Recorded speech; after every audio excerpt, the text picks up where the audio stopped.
Hello दोस्तों, central university of Rajasthan में जो है पीएचडी एडमिशन 2026-27 के लिए एडमिशन प्रोसेस जो है वो स्टार्ट हो चुकी है।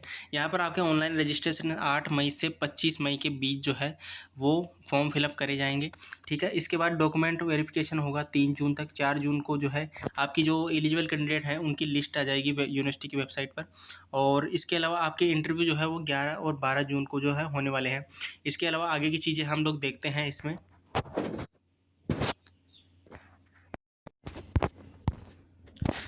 यहाँ पर अब दे रखी है कि जिन जिन डिपार्टमेंट के अंदर कौन कौन कितनी कितनी सीटें हैं और कौन कौन सी कैटेगरी में कितनी सीटें हैं, तो उसके लिए आपको ये जो लिस्ट है वो चेक कर लेनी है। इसका डायरेक्ट लिंक जो है मैं आपको डिस्क्रिप्शन में दे दूँगा।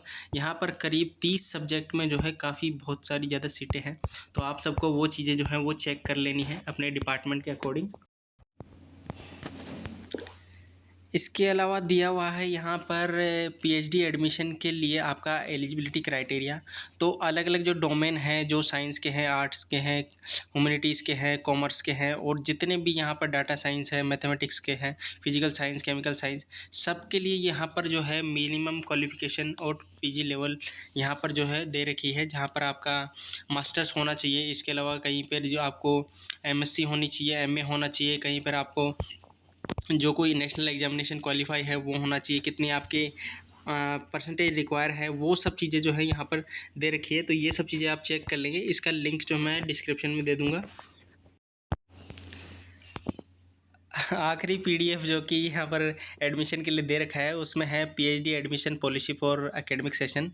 इसके लिए तो यहाँ पर आपकी 3 कैटेगरी में आपको जो है वो पता होता है कि एडमिशन होता है। यहाँ पर कैटेगरी 1 जिसमें आपके पास जेआरएफ होता है, पीएचडी में एडमिशन करते हैं और नेट आपके पास क्वालिफाई होता है। दूसरा कैटेगरी में आपके पास सिर्फ नेट और पीएचडी एडमिशन के लिए होता है, और तीसरी कैटेगरी में आपको जो है सिर्फ पीएचडी में एडमिशन मिलता है।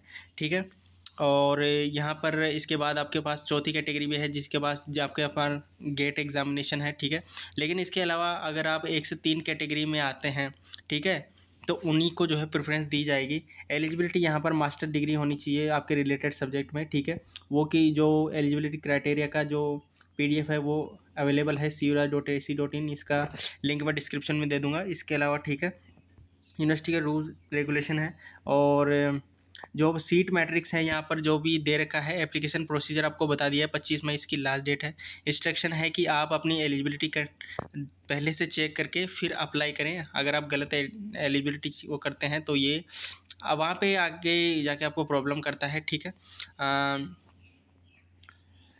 और इसके अलावा अगर आपको अलग अलग अप्लाई करना है, जैसे आपको मान लीजिए लाइफ साइंस में अप्लाई करना है किसी 2 डिपार्टमेंट में, तो आपको अलग अलग फॉर्म जो है वो फिल करना पड़ेगा। ठीक है, और यूनिवर्सिटी की वेबसाइट को आप रेगुलर विजिट करते रहें। ठीक है, और अगर आपको कोई दिक्कत आती है तो admission@suraj.ac.in पर जो है आप अपनी क्वेरी या कुछ पूछ सकते हैं। इसके अलावा आप इस पीडीएफ को कैसे पढ़ सकते हैं, इसका लिंक जो है वो डिस्क्रिप्शन में है। ठीक है, और काफ़ी अच्छी यूनिवर्सिटी है, आप अगर चाहें तो यहाँ पर एडमिशन ले सकते हैं। Thank you.